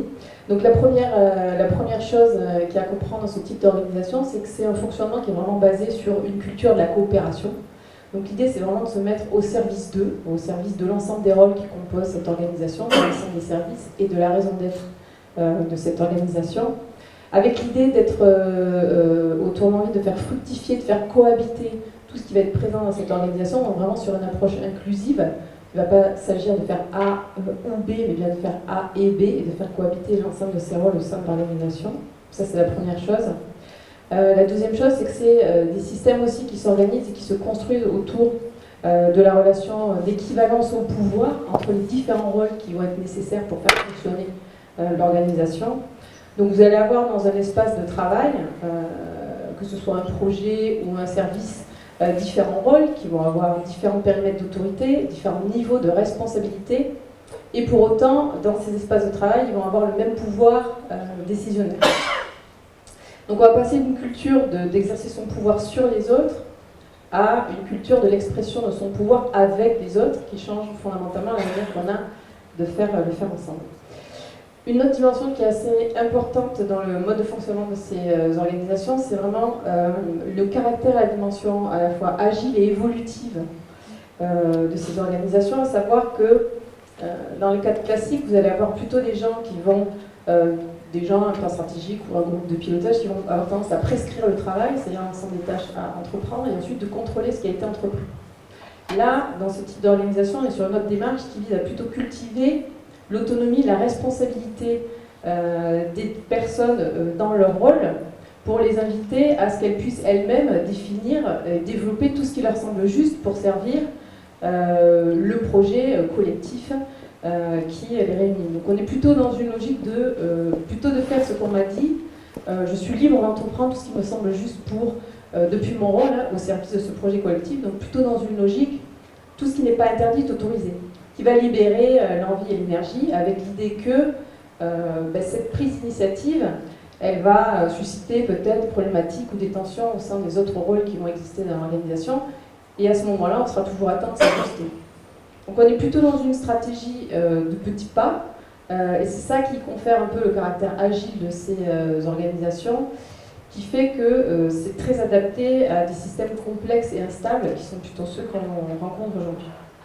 Le dernier point qui me semble important de partager, c'est vraiment l'idée d'un changement de posture et qui va vraiment questionner le leadership dans ce type d'organisation, puisqu'on est sur une forme de décentralisation du pouvoir, vous l'avez compris, plutôt du partage du pouvoir. Mais ce n'est pas forcément non plus des organisations où on va y avoir une absence de leadership ou une logique de tout participatif, pas du tout. C'est pas ça la proposition de la gouvernance partagée.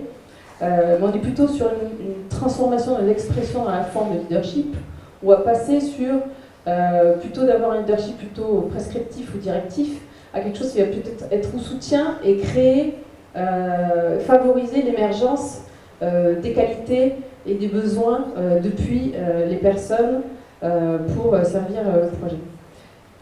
Je finis sur quelques outils qui donnent peut-être une idée de comment fonctionnent ces organisations. Donc on a toute une palette d'outils qui sont garants de l'ensemble du processus et de la démarche. Donc c'est des outils qui sont assez précis, assez rigoureux, sur des modalités d'animation de réunion, des outils qui utilisent l'intelligence collective. Et il y en a deux que je vous précise quand même, qui peuvent être éclairés sur le fonctionnement. Dans des espaces de travail, que ce soit un projet ou un service, où on est amené à prendre des décisions, on va plutôt avoir recours à la logique du consentement dans ces espaces, plutôt que la logique du consensus. Dans le consensus, on cherche à ce que tout le monde dise oui, parce que tout le monde adhère à la proposition, alors que dans la logique du consentement, on va plutôt chercher à ce que personne ne dise non, c'est-à-dire que personne ne soit contre le projet en l'état, qui va permettre de développer d'autres dynamiques collectives dans les recherches de solutions qu'on va pouvoir trouver.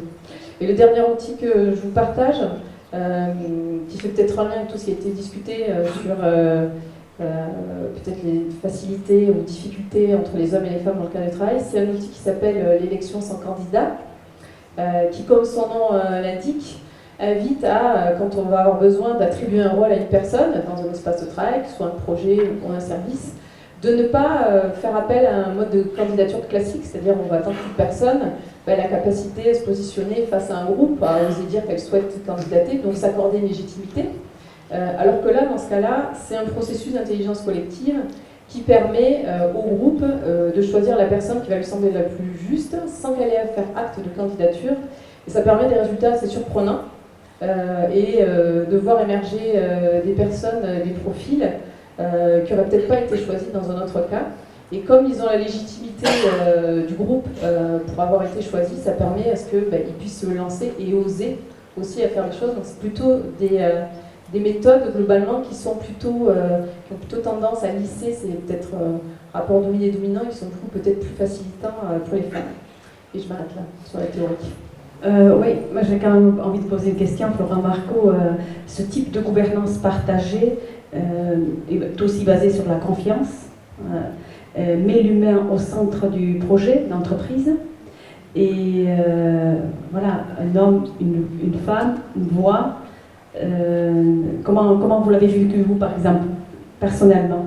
Je le vis très très bien. Je suis même moteur. Je pense même que ce type d'organisation ne peut pas se mettre en place s'il n'y a pas une volonté très top-down à l'origine, en tout cas, qui est issue de la direction elle-même. Il n'y aura pas ce changement-là si la direction n'est pas convaincue de l'intérêt de ce changement-là. Donc je le vis très très bien. Mais ce qui est sûr, c'est que l'humain, oui, est au cœur. Cette confiance est importante. Et donc dans les différents changements, alors nous sommes, j'ai pas l'occasion de le dire, mais nous sommes dans une phase d'expérimentation, de mise en place, c'est un chemin. On aime beaucoup cette terminologie-là, et on n'a pas atteint l'objectif final. C'est quelque chose, je pense, qui est en permanence en train de se travailler. Et ce que je voulais juste rajouter par rapport à cette question-là, c'est que effectivement, on parle d'une évolution managériale au sein de l'organisation Surfrider en ce moment. Et quand je dis ça à mes différents collaborateurs, je dis que ça concerne tout le monde. Alors évidemment, ça concerne les managers en tant que tels, ceux qui encadrent, les cadres peut-être du comité exécutif et moi-même. Parce que si on parle de gouvernance partagée, ça veut dire qu'on partage la gouvernance. Ça veut dire que quelquefois on partage le pouvoir, à partir du moment où on le partage, on le perd. En tout cas, on peut le vivre comme ça. Pour moi, c'est absolument pas une perte, c'est plutôt un enrichissement, mais malgré tout, il faut qu'il y ait un accompagnement des encadrants, des managers, des dirigeants à accepter ce partage du pouvoir. Mais de l'autre côté, on donne bien sûr plus d'autonomie aux salariés, aux équipes, mais on leur demande plus de responsabilité. Donc il faut là aussi les accompagner dans cette prise de ces responsabilités et leur donner confiance dans leur capacité à prendre des décisions avec les autres, au même titre que les autres. Oui, même si c'est très récent, ce que vous avez ressenti un bien-être parmi vos collaborateurs, et déjà une incidence en termes de motivation, de résultats et d'engagement dans l'entreprise. Oui, c'est encore un peu tôt, je pense voilà, qu'il faut encore se donner un petit peu de temps, 1 an, 2 ans, mais malgré tout, en tout cas, on n'a aucune difficulté pour le moment à trouver des personnes qui s'investissent et qui prennent un rôle de membre d'un COMEX. Alors on a remplacé notre COMEX, comité exécutif, c'est des mots classiques, hein, par un COSTRAT, comité stratégique, ça veut rien dire, ça veut juste dire qu'on donne la possibilité à des personnes qui ne sont pas cadres, qui ne sont pas membres du COMEX initialement et des encadrants, de prendre part à cet espace qui est un espace de codécision qui utilise un certain nombre d'outils d'intelligence collective tels que ceux qui ont été cités par Sandrine, et on n'a aucun souci généralement à trouver ces personnes-là, y compris en utilisant des élections sans candidat, et ces personnes se retrouvent à mes côtés, aux côtés des cadres de l'organisation, et ont la même voix, et ensemble on essaie de prendre les décisions les plus stratégiques de l'organisation. Non, je dis c'est intéressant, ce type de gouvernance partagée, expérimentée dans des SIC, dans des coopératives. Ce qui était plus surprenant, c'est que ce soit au niveau de votre structure, de Surfrider Foundation. Si vous voulez, en fait, l'origine de tout ça, alors, ce n'était pas spécialement un positionnement presque philosophique ou théorique de se dire c'est quelque chose qui nous va bien, même si, au fond de moi-même, encore une fois, et des dirigeants, et notamment Sandrine aussi à l'époque, ça nous allait bien. C'était aussi pour faire face à une réalité, à une situation qu'on vivait et des difficultés à 2 niveaux. En interne, on avait des problématiques de cloisonnement entre les équipes, donc de manque de coordination et une gestion de plus en plus régulière de tensions, de conflits, donc un besoin de médiation permanente. Évidemment, c'est très pénalisant, en termes d'efficience, c'est pas au top. Ensuite, en tant qu'ONG, association, comme toujours, les moyens sont difficiles, sont limités, c'est un challenge permanent, et donc cet enjeu d'efficience et d'optimisation des ressources est nécessaire.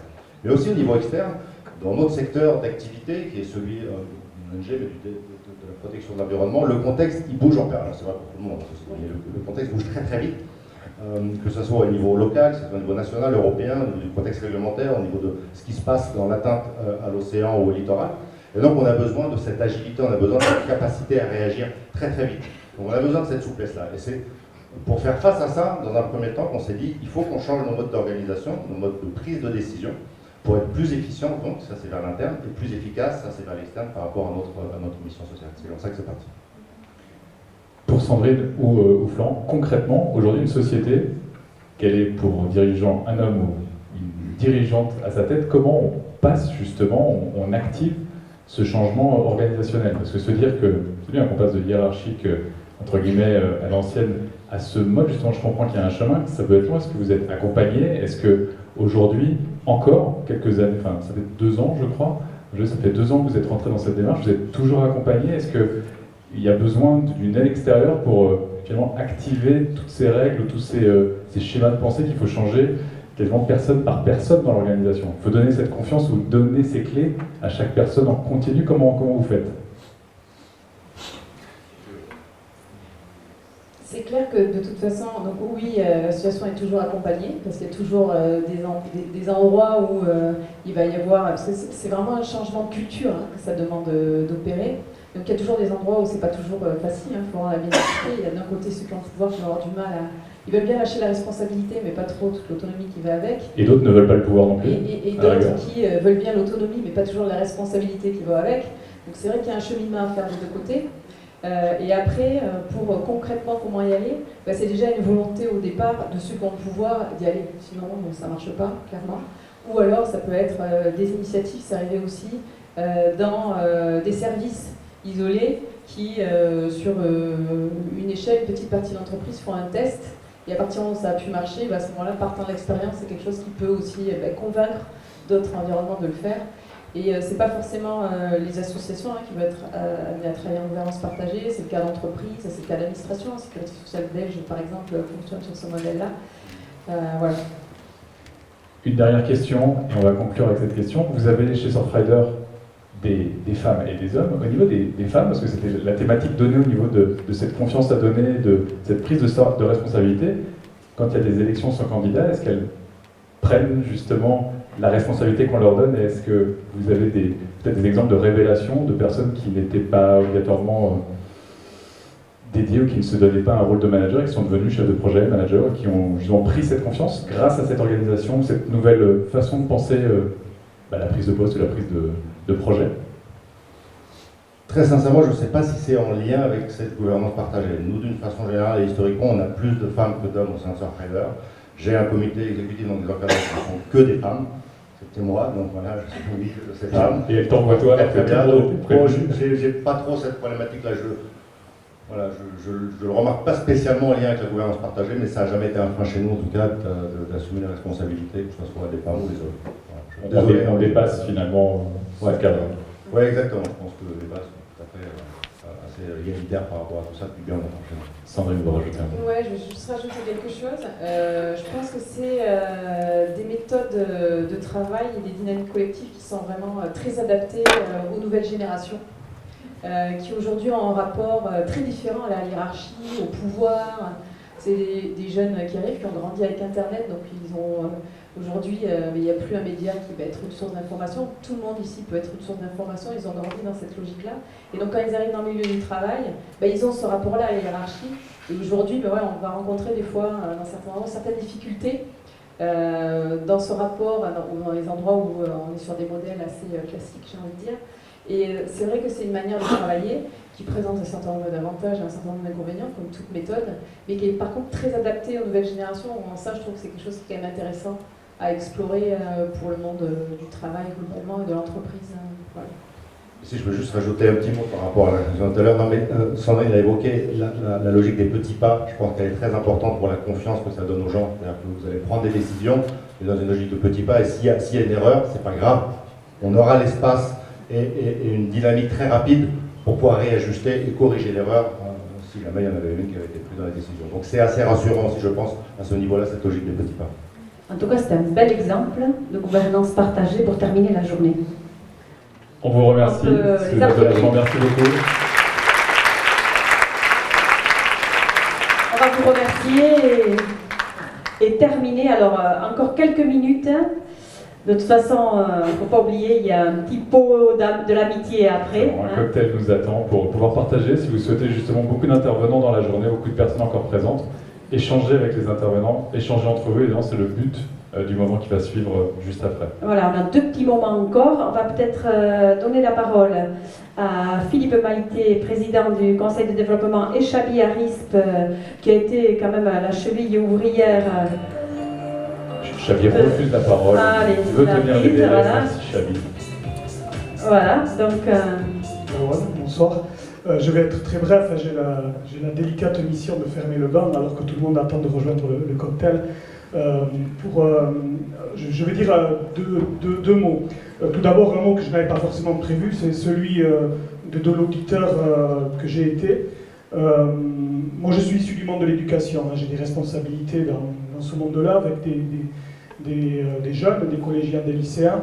Et en écoutant ce qui s'est dit ce soir, j'ai eu un regret, c'est qu'il y ait si peu d'hommes pour entendre tout cela. D'une part, et puis j'ai vu aussi, je me suis dit que le rôle de l'éducation est essentiel. Je crois que cet après-midi, il a été question notamment de cela avec des petits du primaire, mais aussi des lycéens de René Cassin. Et je crois que je suis convaincu que ce qui a été partagé ce soir, en tout cas, doit entrer dans les salles de classe. Que les filles sachent qu'elles peuvent oser l'entrepreneuriat au féminin, et que les garçons aussi le sachent, que les filles peuvent oser cela. Je suis assez frappé de voir que, en ce moment, dans nos lycées, ceux qui se mobilisent, ou plutôt celles qui se mobilisent pour des causes collectives, je pense notamment aux mobilisations pour le climat, ce sont essentiellement des filles. Ça veut dire que le sens des responsabilités, le sens de l'engagement est une compétence, en tout cas chez les ados, plus féminine que masculine. Que se passe-t-il pour que ça ne se traduise pas en prise de responsabilité dans le domaine économique? Je n'ai pas la réponse, mais en tout cas je crois que la force du témoignage, des gens qui nous ont partagé ça aujourd'hui, ce soir, ça doit rentrer dans les salles de classe. Alors peut-être qu'on pourra travailler avec les acteurs économiques locaux pour imaginer des expérimentations locales qui feraient que dans nos lycées, notamment, les liés du témoignage, parce qu'on a, l'entreprise rentre dans les établissements, mais plus pour parler de compétences sur des métiers, sur des secteurs économiques, mais pas forcément sur l'entrepreneuriat au féminin. Voilà ce que je voulais dire, je ne l'avais pas du tout prévu. Moi je suis là normalement pour remercier les 30 associations qui ont participé à cette journée. Pour le Conseil de développement, cette thématique, elle était naturelle. Ça fait partie de nos missions de croiser les regards, d'essayer d'être force de rencontre et de proposition aussi pour les acteurs politiques de ce territoire. Nous, en tant que société civile organisée, nous sommes quand même 300 membres au Conseil de développement, des gens qui croisent des regards en fonction de leurs compétences. Donc 300 membres dans plus d'une centaine d'associations de tous les secteurs de la société civile. Donc cette thématique, pour nous, elle était importante à porter. Cette participation, donc, dans le cadre du comité de valorisation du G7, elle s'est faite en partenariat, donc Conseil de développement, la CCI pour cette journée, avec des financeurs également, l'État, la mairie de Biarritz, je regarde Chabi, l'AGLO, la communauté d'agglomération, voilà, puis des chevilles ouvrières, sans qui il n'y aurait rien eu. Alors il y en a 2 principalement, Chabi Arispe, vice-président du Conseil de développement, Thomas Perron, responsable de la communication pour la CCI, parce que nous, les décideurs, on a dit oui, on y va, mais après, il y a ceux qui ont bossé derrière, et sans ça, on ne serait pas là, nous ne serions pas là ce soir. Panchika Maitia, également pour l'animation, je crois que ça a été aussi un fil rouge essentiel, on peut l'applaudir.